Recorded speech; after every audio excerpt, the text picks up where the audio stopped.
خداوند یسوع مسیح کے عظیم اور جلالی نام میں آپ سب کی سلامتی ہو۔ جیسا کہ آپ کو پتہ ہے کہ آج کل زبوروں پر جو ہے وہ ہم سیکھ رہے ہیں خدا کے کلام میں سے، اور آج تیسرے زبور کو ہم اسٹڈی کریں گے۔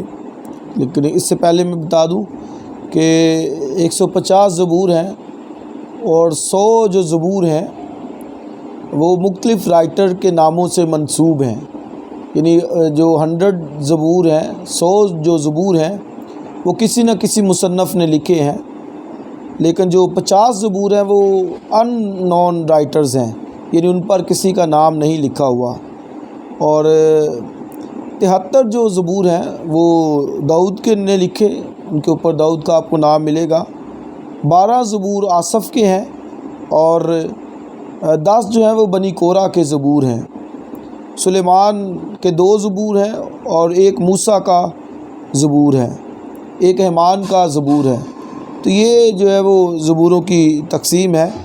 یہ جیسا کہ بعض لوگ سمجھتے ہیں کہ سارے زبور جو داؤد نے لکھے، تو ایسے نہیں ہے۔ داؤد نے جو لکھے ہیں وہ 73 زبور ہیں، باقی جو زبور ہیں وہ ان نون رائٹرز ہیں، یعنی رائٹرز کا معلوم نہیں ہے، اور جو مختلف رائٹرز نے لکھے، جیسے میں نے کہا 12 آصف نے، بنی کورہ نے 10، سلیمان نے 2، اور ایک موسیٰ نے، اور ایک ہی حیمان نے زبور جو ہے وہ لکھا ہے۔ تو اس لیے میں نے بتایا کہ یہ آپ کو یاد ہونا چاہیے، پتہ ہونا چاہیے کہ سب زبوروں کا جو رائٹر ہے وہ بزرگ داؤد نہیں ہے، اور بھی جو ہے وہ لکھے ہیں۔ جیسے 90 زبور ہے تو وہ داؤد کا نہیں ہے، بلکہ اس کا جو رائٹر ہے وہ بزرگ موسیٰ ہے۔ اگر آپ اس کی ایڈنگ پڑھیں گے تو وہاں پہ لکھا ہے کہ بزرگ موسیٰ کا زبور۔ تو کئی دفعہ ہم کہہ دیتے ہیں کہ وہ زبور جو ہے وہ داؤد کا، لیکن وہ زبور داؤد کا نہیں ہے۔ ایسے ہی بہت سے ہیں، زبور 42، 43 یہ بنی کورہ کا ہے، 84 بھی بنی کورہ کا ہے، جس میں خداوندہ تو لشکراں دا خدا ہے۔ تو یہ جو بنی کورہ نے زبور جو ہے وہ لکھے، تو یہ آپ کو معلوم ہونا چاہیے۔ آج تیسرا زبور، اور کوشش کیا کریں زبور کی جب ہیڈنگ سٹارٹ ہوتی تو اس کو بھی آپ پڑھا کریں۔ جیسے یہاں پہ لکھا داؤد کا مزمور جب وہ اپنے بیٹے ابی سلوم کے سامنے سے بھاگا، تو یہ اس کی جو ہے وہ سرنامہ ہے، اس کی ہیڈنگ ہے، اس کو بھی آپ کو پڑھنا چاہیے۔ پہلی آیت سے، تیسرا زبور پہلی آیت سے، اے خداوند میرے ستانے والے کتنے بڑھ گئے، وہ جو میرے خلاف اٹھتے ہیں بہت ہیں۔ بہت سے میری جان کے بارے میں کہتے ہیں کہ خدا کی طرف سے اس کی کمک نہ ہوگی، لیکن تو اے خداوند میری ہر طرف میری سپر ہے، میرا فخر اور سرفراز کرنے والا ہے۔ میں بلند آواز سے خداوند کے حضور فریاد کرتا ہوں، اور وہ اپنے کوئے مقدس پر سے مجھے جواب دے گا۔ میں لیٹ کر سو گیا، میں جاگ اٹھا، کیونکہ خداوند مجھے سنبھالتا ہے۔ میں ان 10,000 آدمیوں سے نہیں ڈرنے کا جو گردا گرد میرے خلاف سب بستہ ہیں۔ اٹھ اے خداوند، اے میرے خدا مجھے بچا لے، کیونکہ تو نے میرے سب دشمنوں کو جبڑے پر مارا ہے، تو نے شریروں کے دانت توڑ ڈالے ہیں۔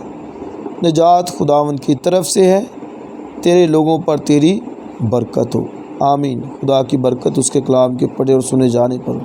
یہ تو تیسرا زبور، اور اگر اوپر آپ نے دیکھا تو لکھا ہے جب اپنے بیٹے ابی سلوم کے سامنے سے بھاگا۔ داؤد کی لائف میں یہ ایک مشکل وقت آیا جب اس کے خلاف ہو گئے، اور یہاں تک کہ اس کا اپنا بیٹا ابی سلوم وہ بھی اس کے خلاف کھڑا ہو گیا، اور اس نے کچھ لوگوں کو اپنے ساتھ ملایا، اور اس نے اپنی بادشاہت کا اعلان کر دیا، اور داؤد کو محل چھوڑ کر بھاگنا پڑا۔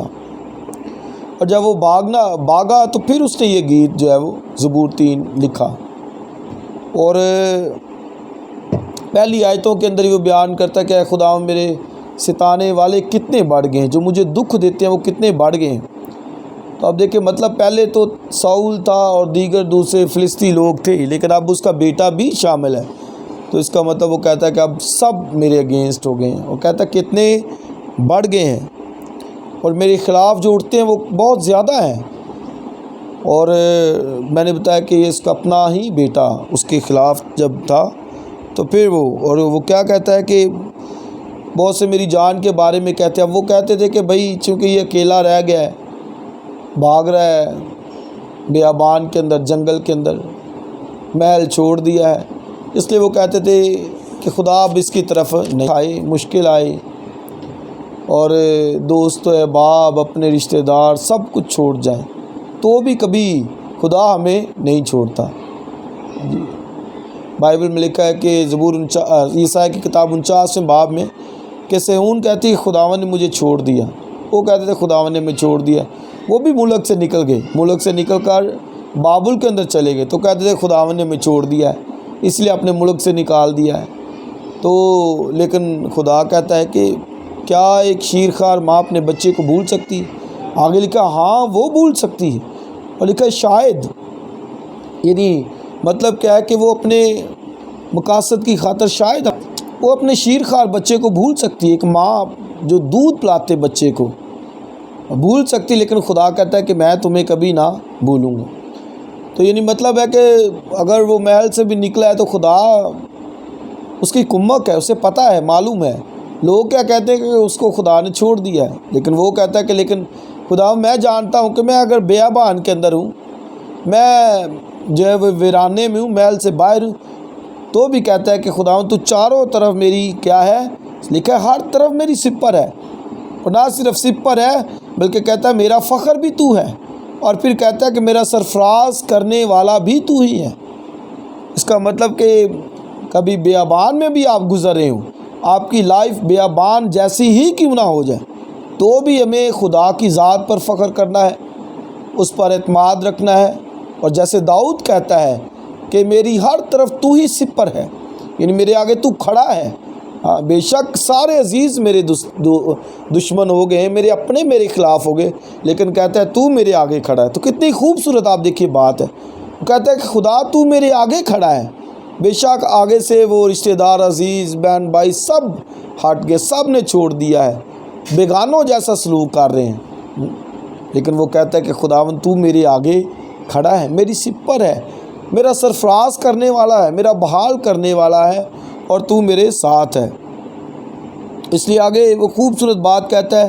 آپ یہ دیکھیں، کہتا ہے میں لیٹ کر سو گیا، اور کہتا ہے میں جاگ اٹھا کیونکہ خدا مجھے سنبھالتا. اور آگے سنیے لکھا ہے میں ان 10,000 آدمیوں میں سے ڈرنے کا نہیں جو گردا گرد میرے خلاف صف بستہ ہیں. تو اب معنی کیا ہے؟ کہتا ہے کہ میں سو گیا. آپ دیکھیں بیابان کے اندر سو جانا، اور اوپر سے جب معلوم ہو کہ سارے دشمن میرے پیچھے لگے ہوئے ہیں، اور 10,000 اس نے فوج کا ذکر کیا. اس کا مطلب ہے کہ تقریباً اتنے لوگ اس کو ڈھونڈنے کے لیے نکلے ہوں گے. 10,000 کی فوج اور داؤد کے ساتھ تو چند اس کے ساتھی تھے. جب وہ محل سے نکلا کوئی بھی نہیں تھے، تو گویا 10,000 کی آرمی اس کے پیچھے، اور خود اس کا اپنا بیٹا اس کے پیچھے بھاگا ہے. اور وہ کہتا ہے کہ میں بیابان میں جا کر سو گیا، لیٹ گیا. لیٹتے لیٹتے اس کو نیند آ گئی. تو آپ دیکھیں بیابان میں پہلی بات تو نیند آتی ہے، بڑی مشکل سے آتی ہے. اور کیسے آ سکتی جب آپ کو معلوم ہو کہ 10,000 کی آرمی آپ کے اگینسٹ ہے، اور وہ چڑھے ہوئے ہیں، اور وہ آپ کو ڈھونڈ رہے ہیں، شکاری کتوں کی طرح آپ کو ڈھونڈ رہے ہیں، تو آپ کیسے سو سکتے ہیں؟ لیکن داؤد کہتا ہے کہ چاروں طرف، یعنی مطلب کیا کہ میں اگر سو بھی گیا ہوں تو میرے آگے کھڑا ہے. فوج آ بھی جائے گی، تو میرے آگے میری سپر کے طور پر کھڑا ہو جائے گا. اس لیے آپ دیکھیں وہ سو گیا ہے. یقین اس نے کر لیا کہ خدا میری سپر ہے، اس لیے وہ سو گیا ہے. اس کا مطلب کہ اس کا اعتماد خدا پر ہے، اس کا بھروسہ خدا پر ہے. اور وہ آگے اس کا ذکر کرتا ہے کہ تو نے میرے، اب دیکھیں وہ کہتا ہے خدا تو نے میرے دشمن کے جبڑے پر مارا. یعنی اتنی بڑی فوج آئی بھی ہے تو کہتا ہے تو نے اس کے جبڑے کو مارا ہے، توڑا ہے ان کے جبڑوں کو. تو یہ دیکھیں کہ ایسا ایمان ہونا چاہیے کہ کچھ بھی کیوں نہیں ہوتا، مشکل آتی، پریشانی آتی، بیماری آتی، تنگی آتی، بے روزگاری آتی ہے، کچھ بھی کیوں نہیں ہوتا، ایمان یہ ہے. وہ کہتا ہے میں لیٹ گیا اور لیٹ کر سو گیا. یعنی 10,000 کی فوج چڑھی ہوئی ہے پیچھے، وہ کہتا ہے کہ میں لیٹ کر سو گیا. اور آگے کہتا ہے اور صبح جاگ اٹھا. اب دیکھیں یہ وہ کہتا ہے جو ہے وہ کیا ہوا، میں جاگ اٹھا. تو مطلب ہے کہ خدا نے اس کے سب دشمنوں سے اس کو بچایا تو وہی وہ صبح جاگ اٹھا نا. پوری رات آرام کی نیند جو ہے وہ سویا ہوا ہے. گیت گاتے ہیں میں زبور 3 گاتے ہیں, میں سو جاواں گا نسچے نال, یعنی آرام سے میٹھی نیند. اور بائبل میں لکھا ہے صادق کی نیند میٹھی ہوتی ہے. ان جو خدا کے لوگ ہیں وہ ان کو ڈر خوف نہیں ہے کسی چیز کا, بلا کا, مشکل کا. جیسے پالوس کہتا ہے کون ہم کو خدا کی محبت سے جدا کرے گی, کیا تنگی, مصیبت, کال, وبا, بیماری, کون سی چیز. کہتا ہے کچھ بھی خدا کی اس محبت سے جو مسیح یسوع میں ہمارے دلوں میں ڈالی ہے, کوئی چیز بھی ہم اس محبت سے ہمیں جدا نہیں کر سکتی. تو خدا کے ساتھ محبت ہے تو وہ اس محبت سے کون سی چیز ہمیں جدا کر سکے گی. یہی داؤد کہتا ہے کہ میں لیٹ کر سو گیا اور صبح جاگ اٹھا. یعنی مطلب ہے کہ ساری رات خدا نے حفاظت کی. بائبل میں لکھا ہے خدا سے ڈرنے والوں کے چاروں طرف اس کا فرشتہ خیمہ زن ہوتا ہے, اور آگے لکھا اور ان کو بچاتا ہے. یعنی مطلب فرشتے خیمہ لگا لیتے ہیں خدا اپنے لوگوں کی حفاظت کے لیے. اور یہی ایمان بھی یہی اندیکھی چیزوں کا ثبوت, جو چیزیں نظر نہیں آتی آپ ان پر بھروسہ کریں. اور مسیح خداوند نے یہ کہا کہ جو کچھ دعا میں مانگتے ہو یقین کرو کہ وہ تم کو مل گیا ہے اور پھر مل جائے گا بھی. یہ یقین کرنا ہے کہ مل گیا ہے اور پھر کہ مل جائے گا, یعنی یقین کرنا ہے کہ مل گیا ہے اور مل بھی جائے گا, یہی ایمان ہے. تو دعا جب کرتے تو اس کے بعد یہ ایمان رکھنا ہے. بہت سے لوگ دعا کرتے لیکن بعد میں ایمان نہیں رکھتے کہ وہ مجھے مل جائے گی. کہتے دعا کر دو بس, بس دعا کرواتے جاؤ, ادھر سے بھی کرواؤ, ادھر سے بھی کرواؤ, ادھر سے بھی کرواؤ. بھئی اگر کچھ پانا چاہتے تو پھر آپ کو ایمان رکھنا ہے. اسی لیے مسیح نے کہا جو کچھ مانگتے ہو یقین کرو کہ وہ تم کو مل گیا ہے اور پھر مل جائے گا بھی. تو یہ ایمان جو ہے وہ رکھنا ہے. اور آگے آخری آیت دیکھیں لکھا ہے, پھر وہ کہتا ہے نجات خداوند کی طرف سے ہے. اس کو یعنی معلوم ہے کہ نجات, رہائی, چھٹکارا, آزادی, مخلصی یعنی بچانا, یہ سب خدا کی طرف سے ہے. اس لیے عزیز بہنوں اور بھائیوں, اس تیسرے زبور کے اندر خدا جو ہمیں سکھاتا ہے کہ ہم خدا کی ذات پر بھروسہ رکھیں. جیسے داؤد کا تھا, مشکلوں کے وقت گھبرایا نہیں, اکیلا بیابان کے اندر ہے پھر بھی گھبرایا نہیں, محل سے نکلنا پڑا, چھوڑنا پڑا, پھر بھی گھبرایا نہیں, اور ایک وقت آیا جب وہ دوبارہ واپس آیا. اس لیے کہ ہمارا خدا سب کچھ بحال کر سکتا ہے, سب کچھ اس کے اختیار میں ہے, سب کچھ اتھارٹی میں ہے. میں اور صرف اس کی ذات پر بھروسہ رکھیں. خداوند ہمیں اس کلام کے وسیلے سے برکت دے. God bless you.